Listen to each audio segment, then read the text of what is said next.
Sa halip na proteksyon, perwisyo ang dulot ng isang flood control project sa Sablayan, Occidental Mindoro na nasira agad matapos ang isang taon lang. Bukod kasi sa baha, umalo sa ilog at mga palayan ng mga buhangin mula sa infrastruktura nang hindi umano tinapos ng kontraktor. Ang sitwasyon doon sa live na pagtutok ni JP Soriano. JP. Kaya nga Ivan, ang pakiramdam ng mga residenteng nakausap natin mula sa Barangay Tagumpay sa bayan ng Sablayan sa Occidental Mindoro ay binigo sila ng gobyerno. Ito nga'y matapos mawasak ang ilang flood control projects na ginawa sa bayan na ang purpose sana ay pigilan ang pagpasok ng tubig mula sa ilog sa kanilang barangay pero nasira at hindi natupad. Pabugso-bugso pa rin ang ulan sa malaking bahagi ng Barangay Tagumpay sa bayan ng Sablayan, Occidental Mindoro ngayong araw. Kaya kabado ang mga residente at mga opisyal ng barangay, lalo't may bagyo na namang posibleng magpatindi sa habagat. Lubog sa baha ang barangay noong isang linggo matapos mawasak ang flood control project na ito ng Department of Public Works and Highway o DPWH. Wala ang project marker nito sa lugar. Sabi ng barangay ang SunWest Corporation na umano'y kay dating Congressman Zaldico ang kontraktor ng proyekto.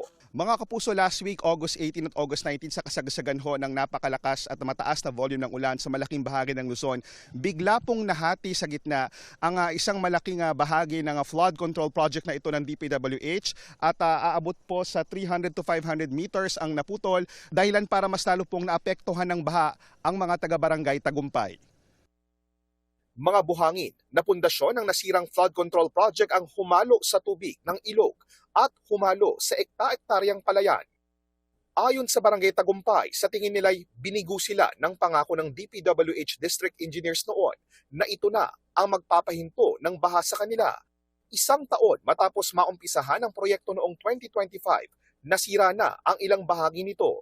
Umabot naman po tayo sa punto ng 2026, taon 2026, yan na naman po ang naging problema.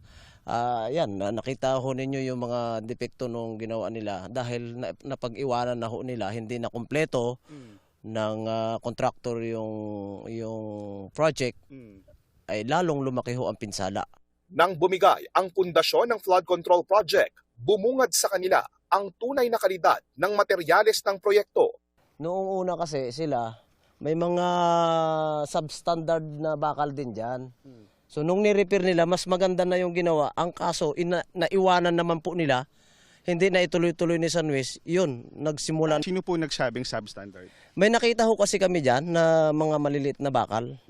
Kaya sabi namin, substandards pala. Kung hindi nagiba, ay hindi namin nakita. Pangamba ngayon ng mga residente, paano na kung muling mag-uulan? Wala na kaming matatakbuhan, kundi talagang ang barangay proper po namin, baha na ho talaga yan. Sinusubukan pa ng GMA News na makuha ang panig ng SunWest Incorporated at DPWH pero wala pa silang tugon sa ngayon.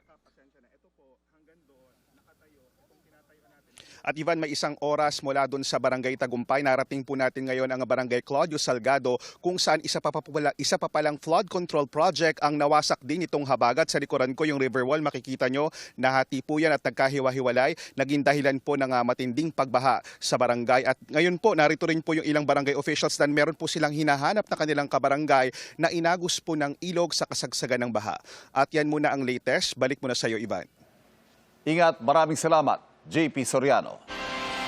Ayon naman po kay Department of Public Works and Highways, patuloy ang pag-audit nila sa mga namomonitor na nasirang flood control projects.